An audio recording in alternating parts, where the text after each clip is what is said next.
When police lights flash in the mirror, most people pull over, but some panic. They hit the gas, thinking they can outrun the law. What follows is chaos, engines screaming, sirens closing in, and lives ending in seconds.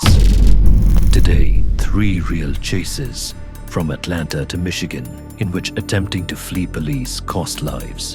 This is when suspects die trying to evade police, traveling at 90 miles an hour on an interstate 55 zone. The night of September 30th, 2022, a Georgia State Patrol trooper noted a speeding white Jeep Grand Cherokee driving north on Interstate 85 toward Cleveland Avenue. Not just a tad over speed, but grossly irresponsible, weaving through late-night traffic as if the speed limit did not apply. When the trooper tried to stop the car, the driver floored it. A speed race was underway, speeding along the Atlanta night streets for 6 miles. Dashcam footage shows the Jeep racing past other vehicles, brake lights lighting red as other cars scramble out of the way. The suspect suddenly cut north at Edgewood Avenue, where one of the passengers leapt out, utterly unexpected by officers, and proceeded southbound onto the highway, head-on into oncoming traffic, headlights approaching. This wasn't a run anymore. This was a catastrophe waiting to occur. Troopers knew they had to put an end to this immediately before innocent lives were taken. Soon afterward, they executed a PIT maneuver, causing the car to careen out of control.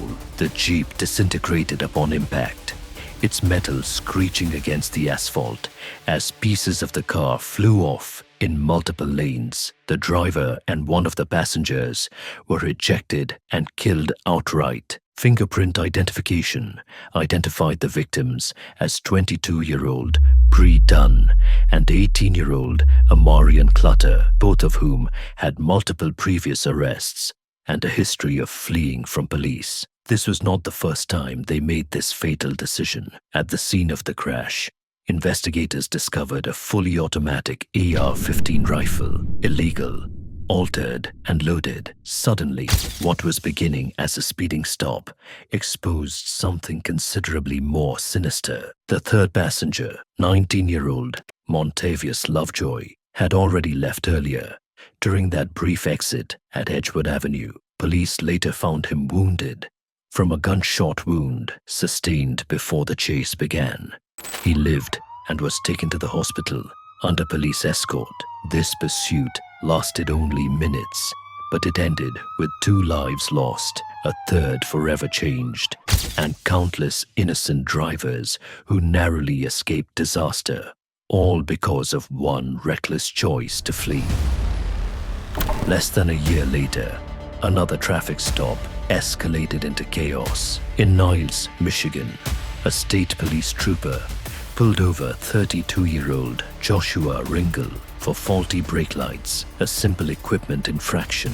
It would have been a warning, maybe a fix-it ticket. When the officer found out that Ringle was wanted for misdemeanor assault, he tried to arrest him, but Ringle was not cooperative. In a matter of seconds, things escalated. Ringle jumped into his car and took off, driving his car at 115 miles per hour on M51 South to South Bend, Indiana. The trooper requested backup as Ringle weaved through intersections, cutting off cars along the road. Completely out of control. By policy of the Michigan State Police, troopers are permitted to cross state lines in pursuit of a violent criminal, and because Ringle had physically resisted the arrest and punched an officer in the first confrontation, he qualified, and thus the pursuit extended into adjoining Indiana, turning a local disturbance into an interstate manhunt. Spike strips greeted Ringle as he entered Indiana, tearing a front tire to shreds. But nothing was going to stop him. The vehicle continued on shredded rubber, sparks flying from the exposed rim, screaming over asphalt. 25 minutes of pure mayhem. 25 minutes of putting lives at risk. Once the long chase was finally over, Ringle collided head-on with a South Bend police car in front of a McDonald's parking lot. The crash was bad. But Ringle still had a few tricks left. He staggered out of the wreckage and ran on foot towards a wooded riverbank area as officers began firing shots. Seconds afterward, Ringle was found dead along the St. Joseph River. His female passenger, a woman who had ridden with him throughout the ordeal, was not injured physically, although the psychological trauma of what she had gone through would likely last forever. The trooper who was involved in the first fight had minor injuries but recovered. A minor traffic violation led to an interstate pursuit, ending in one suspect dead and 2 departments shaken, all over a broken brake light. It was a cold February night in 2024 when a Fond du Lac patrol officer noticed a vehicle moving without tail, a routine stop. He made the stop and encountered 36-year-old Lawrence Drenan behind the wheel. Drenan seemed calm at first, but something was off. He wasn't carrying a license with him. His speech was slurred, and there was a Steel Reserve con open behind his seat. The officer could smell the booze immediately. Steel Reserve isn't beer. It's a super high alcohol malt liquor, the kind people drink when they want to get schnockered in a hurry. When the officer asked him to exit for a field sobriety test, Drenan denied it and then took off. The pursuit was underway. Backup vehicles added to the convoy, sirens wailing through the dark neighborhood streets of Fond du Lac. And then the dispatch got a chilling 911 call.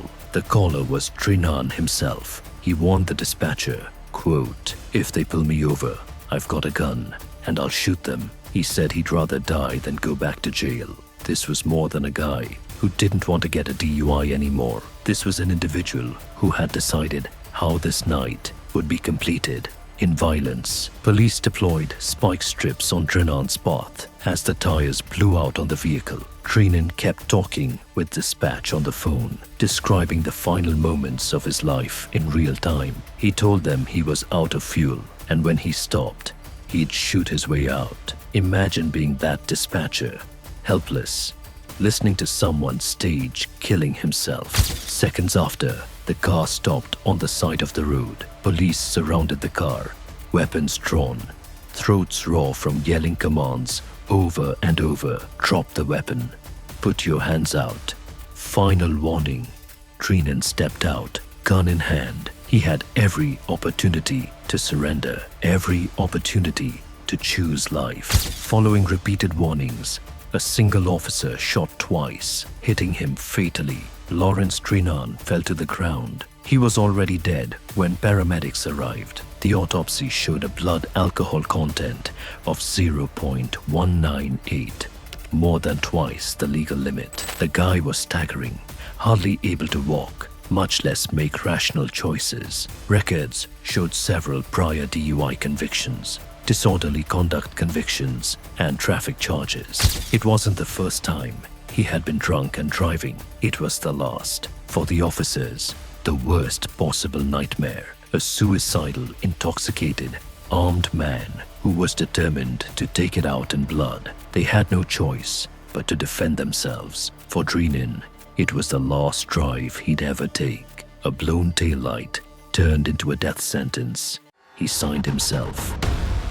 3 states, 3 suspects. All of them are making the same choice, to run and face the same penalty. When suspects are shot trying to run from police, no one really wins. Families lose a member. Officers are haunted by those seconds for all time. Communities are left asking why something so minor went so fatally wrong. But here's what you need to understand. Every one of these men had a moment to stop, a moment to think, a moment to choose differently, and they didn't. So the next time you see those lights flash behind you, remember these 3 names: Bri Dunn, Joshua Ringle, and Lawrence Drenan. Remember that running doesn't save you, it only ends you.